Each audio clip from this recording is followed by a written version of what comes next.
Hello, আসসালামু আলাইকুম। আজকে ঈদের দ্বিতীয় দিন, তো আমরা আজকে সাদামাটা খাবার খাচ্ছি, বেশি হেভি খাবার খাবো না। এজন্য এই যে সুন্দর করে প্লেট সাজিয়ে নিলাম।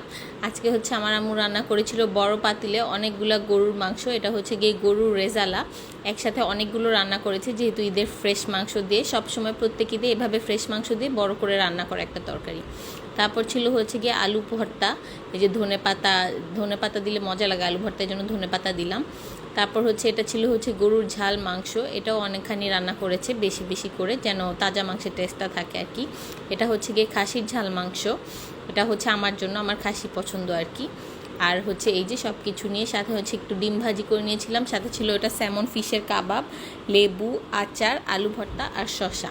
আর আমি খাসি ভুনা নিয়েছি, একদম জম্পেশ খাবার। সাথে ডাল তো ছিলই, আমাদের ডাল লাগে প্রত্যেক বেলাতে। আর এই যে এবার সব বড় পাতিলে সব মাংসগুলো এবার বাটিতে বাটিতে বেড়ে রাখলো। এই যে সুন্দর করে গরুর রেজালা গিয়ে দুইটা বাটিতে, সাথে একটু পাতিলে রেগুলার খাওয়ার জন্য। তারপর গরুর ঝাল মাংস, এই যে এই দুইটা গিয়ে খাসির ঝাল মাংসটা। তারপর এই যে সবগুলো সুন্দর বাটিতে বাটিতে বেড়ে এখন ফ্রিজে গুছিয়ে রাখবো। সব কাজ শেষ। খুব সুন্দর কাটলো ঈদটা। আশা করি সবাই ভালো আছেন, এবং আমাদের ভিডিও ভালো লাগলে অবশ্যই টিএমজে ফ্যামিলিকে লাইক করবেন, ফলো করবেন আর সাবস্ক্রাইব করবেন।